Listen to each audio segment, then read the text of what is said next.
pinapatriman ulit to na sir. Na-vlog ko na to ng mga nakaraan pero iba-vlog ko ulit.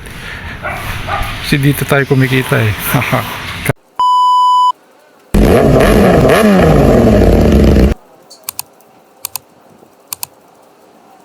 Hello guys, good morning. So unang-una guys, nagpapasalamat ako sa Poong May Kapal na binigyan niya ako ng lakas para gawin tong task na to. Pangalawa, nagpapasalamat ako sa lahat ng followers ko na sumusubaybay dito sa aking mini vlog. And siyempre sa lahat ng family ko and friends na sumusuporta sa akin dito sa platform na to. Alam nyo guys, bilang isang content creator, kailangan lang natin magtyaga-tyaga dito sa platform na ito. Dahil unang-una, sino ba naman ang magpapansin sa atin? Hindi naman tayo sikat. Pagdating sa views, expected na wala talagang manonood, lalong-lalo na dito sa video itong ginawa ko. Dahil ano lang naman yan, nanggagarden lang naman ako. So tuloy-tuloy lang, kagaya ng ginagawa ko, tuloy-tuloy ko lang yung aking ginagawa. So wala akong pakialam doon sa mga nagbabasma sa akin, doon sa mga hindi nagre-react. Basta bilang isang content creator, lalong-lalo na sa mga baguhan kagaya ko, tuloy-tuloy lang mga idol. Huwag tayo mawala ng pag-asa dahil baka pagdating ng araw, isa rin tayo doon sa mga magkakaroon ng